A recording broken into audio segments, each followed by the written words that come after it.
Dodge City and in the territory on west, there's just one way to handle the killers and the spoilers, and that's with a U.S. Marshal and the smell of Gunsmoke.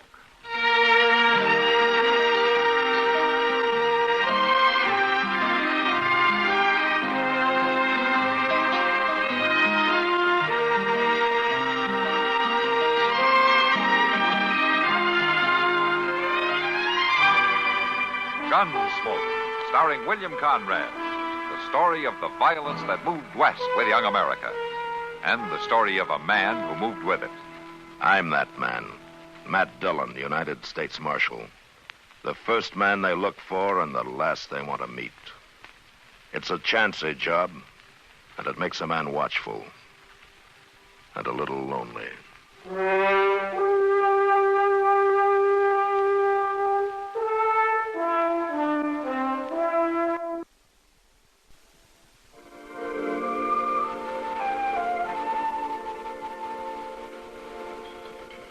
I just don't understand Chester missing a meal. Well, sometimes, Kitty, when people get excited, they can't eat. And Chester's mighty excited. We all know that. Don't worry about him. He's not missing any meals. He ate supper early, and I'm pledged to bring him a half a pie when I come back. Shouldn't expect Chester to react the way most people do. Of course, he eats more when he's excited. Well, what's he doing when he couldn't have supper with the rest of us? Packing. He packed all day yesterday. Yeah, and he'll pack right up to leaving time in the morning. You taking the wagon up north? No, just our horses. And a pack horse? No. Well, then he can't possibly take all this stuff with him. He'll figure that out last thing tomorrow morning. Then he'll pick up his rifle and his bedroll, and we'll start off. It happens this way every long trip we make. Can't seem to break him of it. How long since you were up on the agency? A couple of years. Yes, I remember, too. You and Whip shot enough deer to feed us all winter. Chester stayed on with the squaws and made me a little pottery bowl. Yeah, Chester's not much interested in hunting. Well, now, maybe that's good.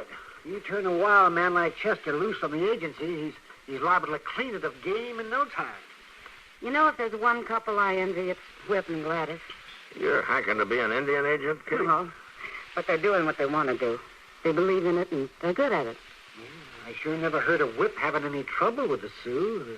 Have you, Matt? He's fair. The Sioux know it. They're a proud people. Whip respects that. Gladys is a big help, too. No, Kitty's right. It's a good life. I'll bet they'd be glad to see you. A surprise, most likely. Surprise? Well, are you saying they're not expecting it? Well, I'm saying I didn't write ahead telling them I'm coming. Why, Matt Dillon. They told me to come any time, and they got something near 400 Sioux on the agency, and 2 more people one way or the other. Aren't going to matter much. It'd be a courtesy to Gladys. You get any mail from trail bosses or drovers telling you they'll be coming up from Texas? Well, no. Of course not. Well, you know they'll be coming, don't you? Well, sure I do, only... You'll be glad to see them. Make them feel welcome once they're here, right? It's not the same thing at all. Doc. Huh? Me? Oh, no, you don't. I quit listening a minute ago. I'm not going to get drawn into this discussion, even if I have to go and help Chester pack.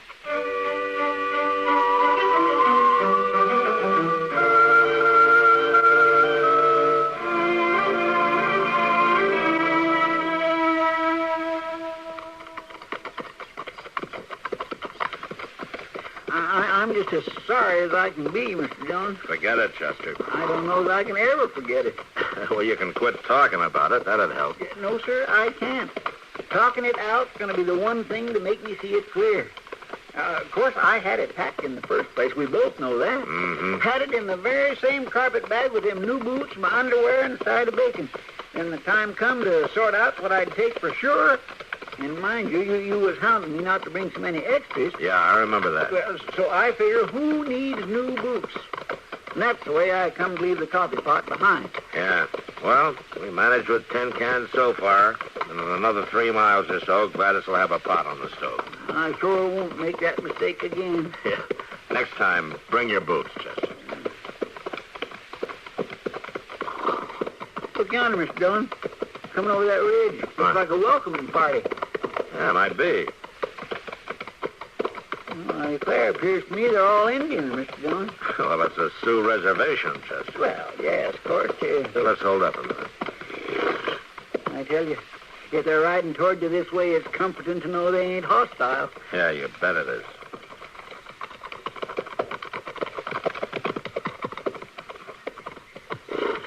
You, both, get off horse. Aren't you Big Feather? I am Big Feather. Get off horse. Mr. Jones? Get off, Chester. Tonya, Huh? look through packs. Make search.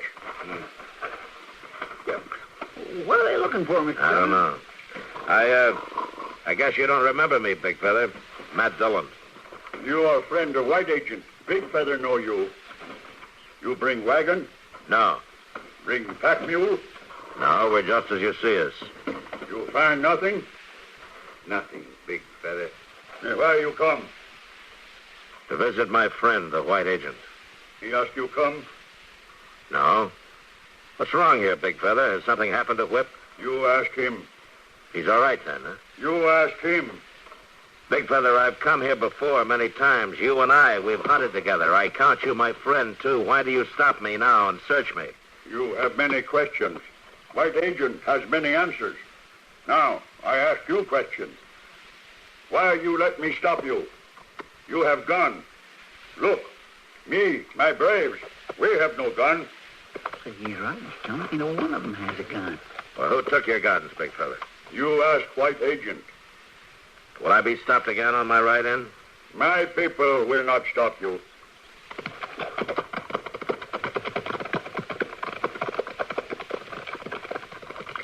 My golly, there's sure something amiss here, Mr. Jones. Yeah, I'm afraid so, Chester. I just hope Whip and Gladys are all right.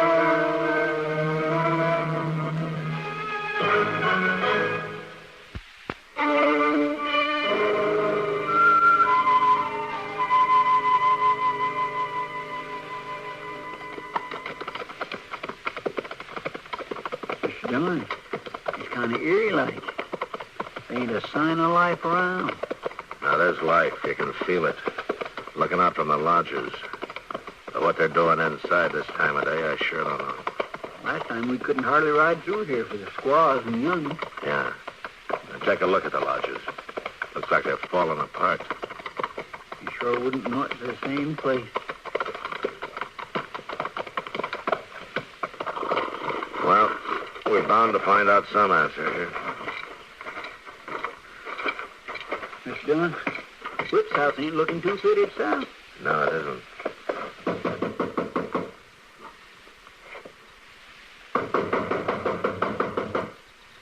Could be they're not here, I guess. No, somebody's coming.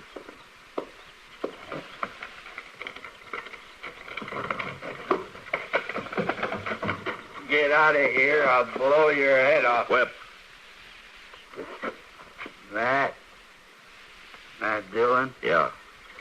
And you can put the shotgun down. You, Chester? Yes, Whip, kid. You can't always tell what's there and what isn't. Come in, both of you. Come on.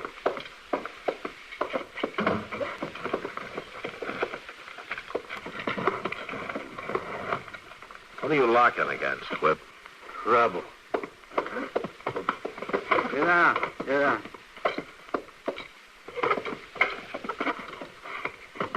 Have a drink. No, thanks. No, thanks kindly. Maybe you don't have to keep going. I do. What kind of trouble do you expect, Whip? What kind is there? Indian trouble. I never heard of you having Indian trouble. Oh, I got it now. I made my mistake treating them decent, figuring them for human. Well, they're not. The more you do, the more they want. Like their guns? What do you know about their guns? Big Feather and some braves stopped us on the way in, searched our gear. How'd they stop you without guns? Well, that's what Big Feather wanted to know. I figured we were on your agency. I'd oblige him.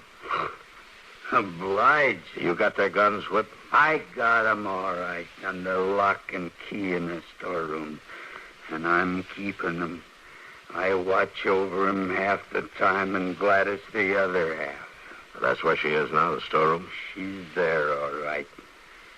I tell you, Matt, this is no life. It's no life at all.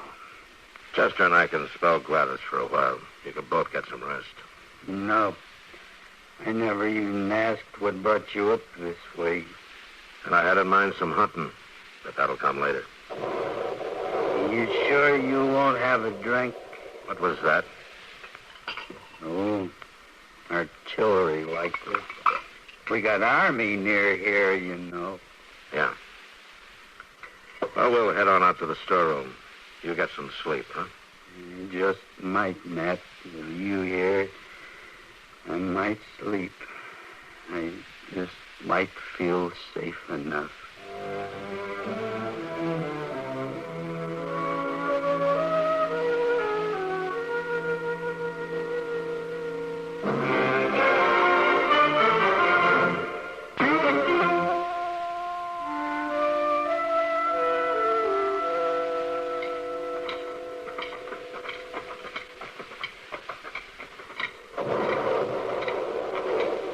That sound like artillery to you? No, it's not artillery, Chester. Heaviest I ever heard, it is. I haven't heard it enough to be sure, but it sounds like dynamite to me. Here, I guess Gladys will be inside here.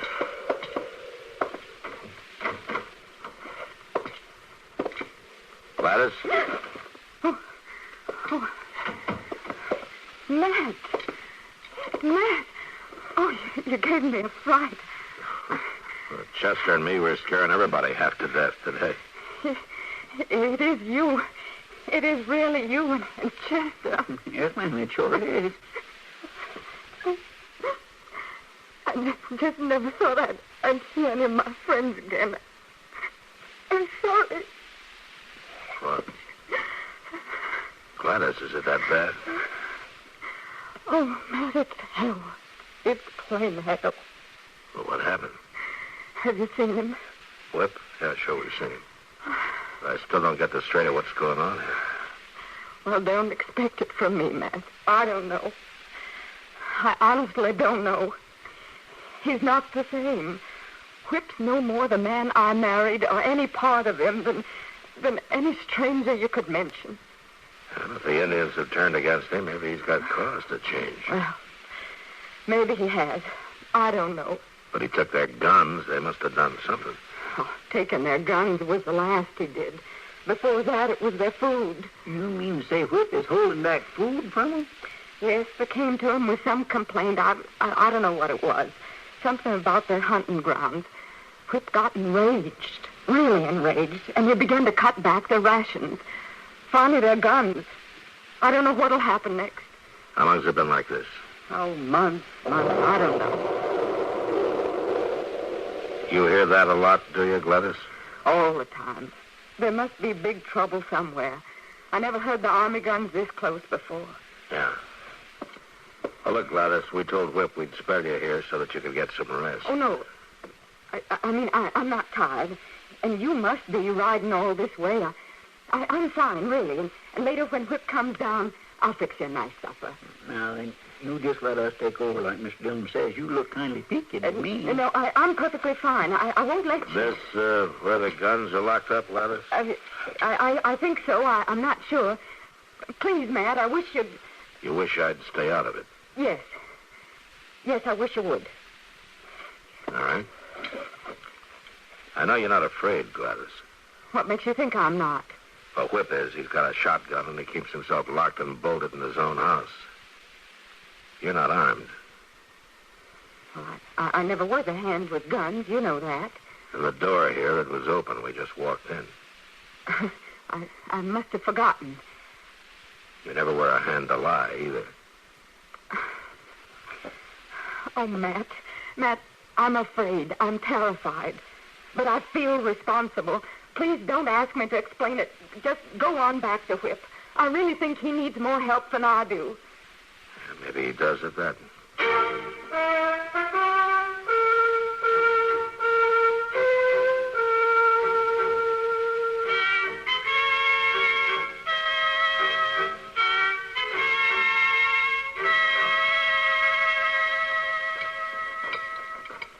I've been mulling it over in my mind the afternoon long, Mr. Dillon. I just don't understand Gladys giving them guns back to Indians. I didn't say she did, Chester. I said the lock on that cabinet was forced, and she sure didn't want me to look any closer than I did. You think that's what she meant by feeling responsible? That's what she said. Responsible. No, I don't think that's what she meant. I'm hoping Big Feather can shed some light on that. Maybe. Only it don't make sense. Say she did give Big Feather and the others their guns. Won't they just turn on Whip, kill him, maybe? Oh, Chester, he's outnumbered 400 to 1. If they wanted to kill him, they could have done it long ago. Well, how come they had guns in the first place? The treaty, the Sioux, Cheyenne, natural hunters, the treaty gave them the right to keep their guns for hunting if they came on the reservation. When you saying Whip has broke the Indian treaty? And on the face of things, yes. Maybe he's had cause. You sure this is Big Feather's lodge? It was the last time I was here. You come from White Agent? I come on my own, Big Feather. You and I make talk. You talk. I want you to take me hunting tomorrow. Like before, you and I hunt together. No good hunt. Now, what do you mean? Game run. All gone. No good hunt. Well, what happened to the game? Ask White Agent. Now, listen to me, Big Feather. I want some answers out of you. Everything's changed here, and I want to know why. I want you to tell me what's wrong. You not believe game all gone? Not until you show me. I don't believe, no. Tomorrow, with the sun, I show. Good, with the sun. You bring your rifle, we hunt. Not have rifle. No guns. You sure? No guns. Or maybe your friend, the white squaw... No friend. Take papoose. No friend to Indian. Now, what do you mean? First hunting grounds, then food, then guns. Now take papoose. Take papoose? You will hunt with me tomorrow, Big Feather? With the sun.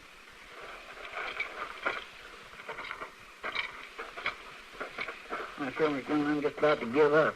I plain don't get a thing through my skull around here. Well, why don't you go on up to the house and go to bed? That means you ain't going to? No, not yet, Chester. I'll go along right enough. This sure ain't been the day I looked forward to. Good night. Good night, Mr. Dillon.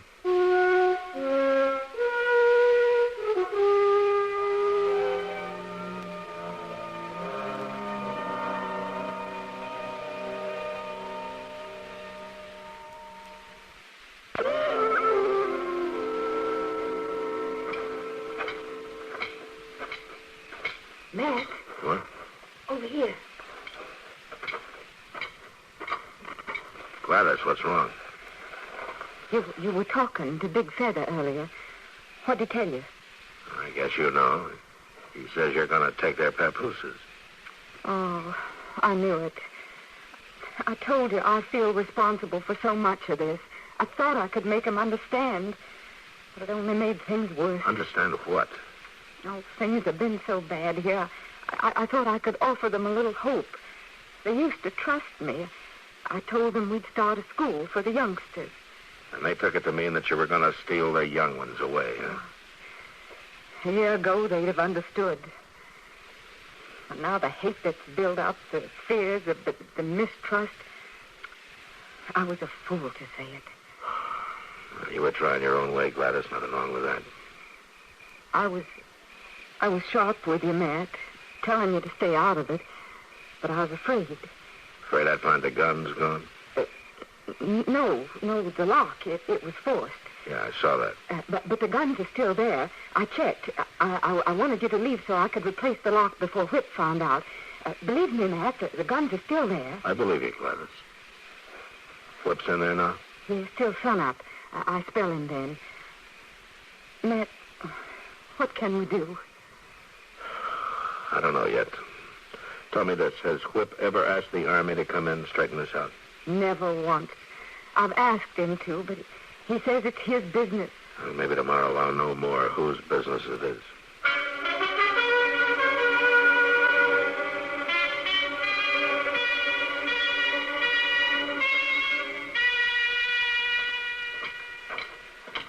Mr. Dillon, I'm so glad you're back. This is a terrible thing. What is it, Chester? He's had him standing there since he found out old men, women, all this day in the hot sun, no water, no food. Oh, what the devil for? It's them fool guns that been stole.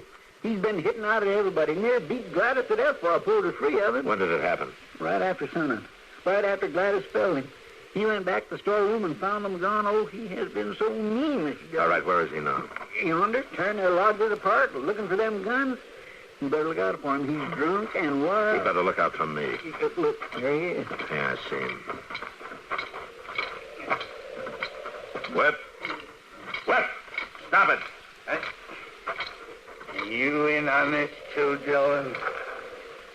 If you got trouble, you're asking for every inch of it. They got their guns back. I can't find them, but I will, and I'll turn them on the lot of them. You're out of your head, Whip. Now, what kind of a friend are you? I've seen the miners, Whip, blasting holes all over the reservation, driving the game away. That big artillery you were telling me about. Now, they tell me they pay you pretty good to let them mine on government property. You hear me? They got their guns back, and I gotta find them. I'm not going to help you look. It's a rotten thing you've done, treaty breaking. This could start an uprising, sure. All they need is their guns. Matt, you're a friend. I was a friend. I looked through every lodge, twice over. They've got them, but where? Where? You better give them a looking over long as they're lined up here. Where's an Indian gonna hide a gun? You walk down this line with me. Now, do you see anything? A lot of mangy Indians. That's all. Come on, let's try another lineup. Why? What for? This is just a waste of time. You're crazy blind, drunk, mean blind. You take a good look. Up and down all the lines, Whip. The beads the squaws are wearing, the bracelets, their shells, cartridges. The old men are leaning on canes, only their gun barrels. The kids got arrowheads hanging from their belts, and right along with them, gun locks, hammers. You mean they took the guns apart?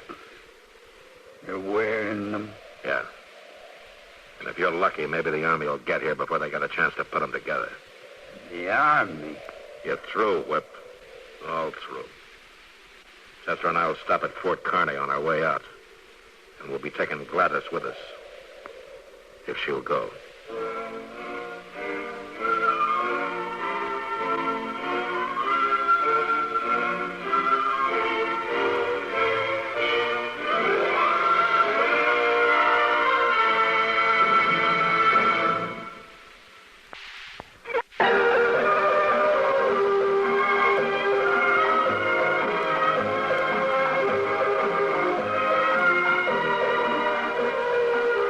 Gunsmoke.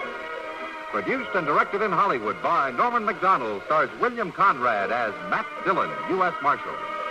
The story was specially written for Gunsmoke by Kathleen Height, with editorial supervision by John Meston.